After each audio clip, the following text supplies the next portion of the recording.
Good morning, friends. Hello, hello. We are out in the wilds today. Good morning to you.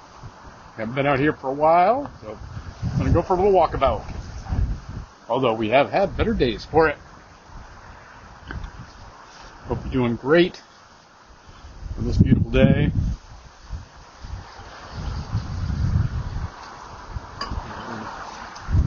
Good morning, friends. Hello, hello. Try and find a little shelter from the storm here. Well, that's worse. All right, good morning, friends.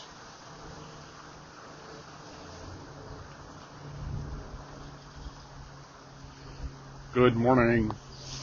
Doing great.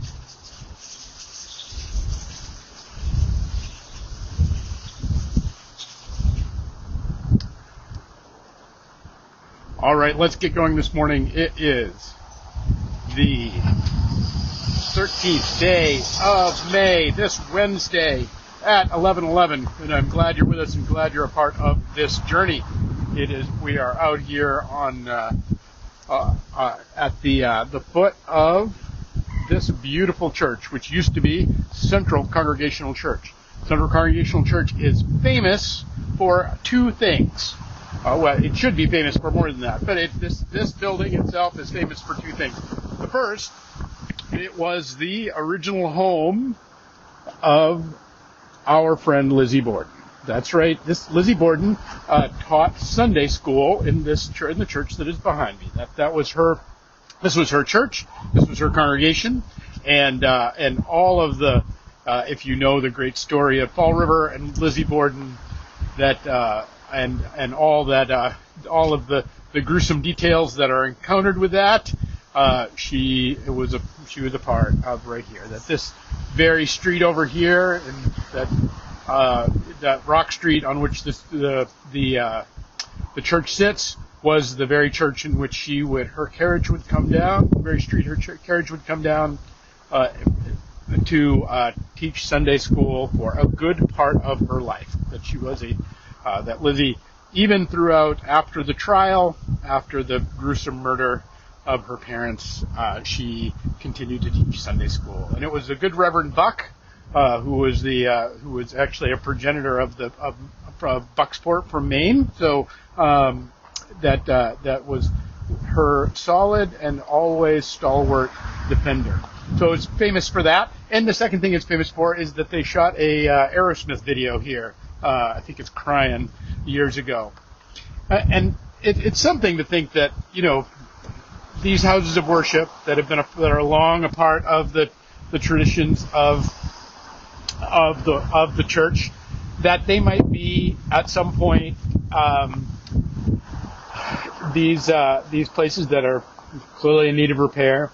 That there's no longer a congregation here. Central Congregational sold the building years ago. For many years, it became a grill and a restaurant, and now it sits vacant. And it is, in many ways, and I bring it up because it is one of the most beautiful churches I've seen particularly in the Congregational Church. It just has some beautiful architecture to it, some beautiful pieces to it, and there is always an inscription that stays with me through this whole thing.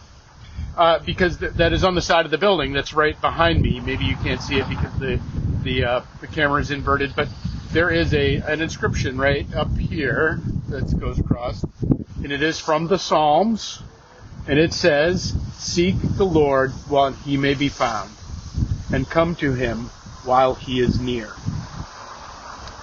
I'm always struck by this, particularly on this building, right?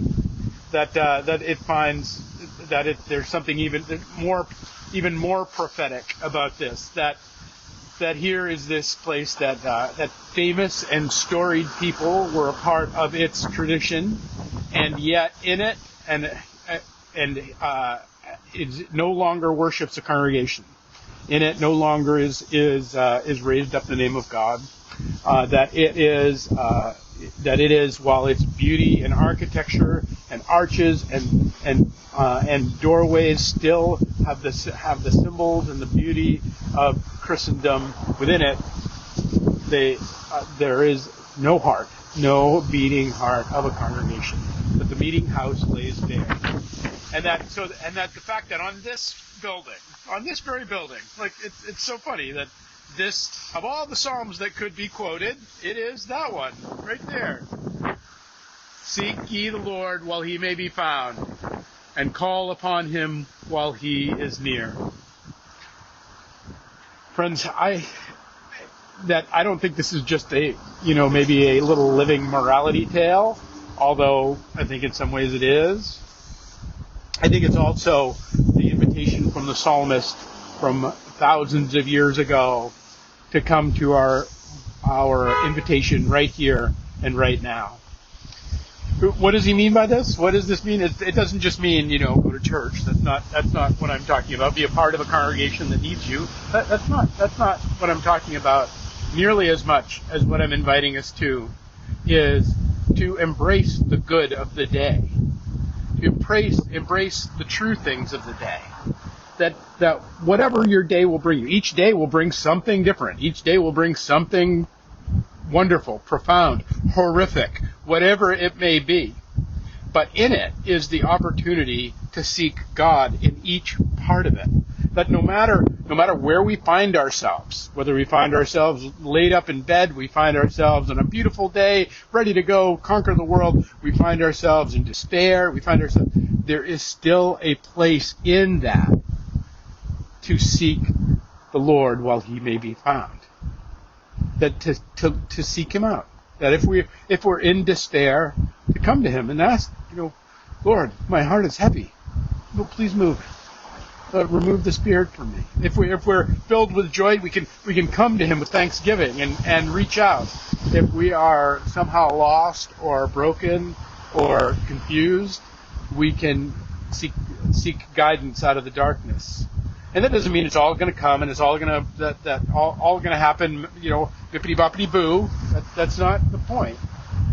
But that we're often accustomed to this this notion, particularly in our lives now because they're so busy or they seem so full, is that we'll do it when we kind of get it together. We'll return to church when we have kids. We'll when we get healthier, when we get better, we'll plant the garden when next season, and it's not just about putting things off, but it's about not about believing that we are somehow incomplete in the moment that God has given us. That somehow that whatever today brings, whether it's difficulty, struggle, exhaustion, whatever it is, or maybe it's joy or goodness or wonder or fun or those can take our eyes off the ball as well. But whatever it is, that we somehow can talk ourselves into these moments where we just can't bring God into that relationship and bring God with us where we might be.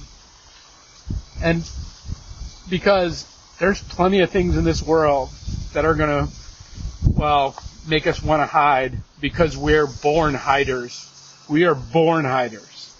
If the story of the Garden of Eden tells us anything, the story of the Garden of Eden tells us that when Eve and Adam ate of the fruit of the garden, what they discovered was not just their nakedness, not just their shame, not just their mortality, but what they discovered, and not it's the knowledge of good and evil. What they discovered is that they wanted to hide from God. That the first thing they do, it's the first thing they do when God goes seeking for them in the cool of the evening. It says, "Where are you? We are hiding from you because we are naked." Our vulnerability, it's the great Brene Brown talks about, when she gives a talk and shares some of her work, that she has what she calls a vulnerability hangover. But friends, we're all vulnerability toxic. We're all scared to bring the feelings of the day, the thoughts of the day, and scared. Fear is probably the wrong word, maybe we're ashamed, maybe we're lost, maybe we're just too absent-minded, maybe we're just distracted. Squirrel! We're too far out into the whole, absorbed by the busies of the day to simply seek the Lord when he may be found in the hour, and the only moment of that is the hour that God gives us, the day that God gives us, the minute that God gives us, the second that God gives us, that we may find his work and his thumbprint and his face and his joy right smack dab in this second, in the conversation that we're having right now, in the coffee that we're drinking, in the dishes that we're doing, in the joys and the loss of our day, and in the joys and in the losses of our day. And so here we are in front of Lizzie Borden, or next to Lizzie Borden's church, with that stands empty, with this invitation that stares out at us ever more profoundly. Seek the Lord where he may be found. Because friends, today is the day, and this is the hour, and the moment is the one who made you, and the one who loves you, the one who calls you into being, and the one who wants to come close to be your very best of friends is in this moment, right now, calling to you. So seek him out in all of your being. All right, peace and grace, friends. It's chilly out here. It's windy. I'm going to get going. Karen, so glad to see you this morning. Donna, glad you're here. So great to see your little digital face. Yvette, great you're here. Kevin, glad you're here. Blessings on you all. And we will pick it up tomorrow with another 11:11.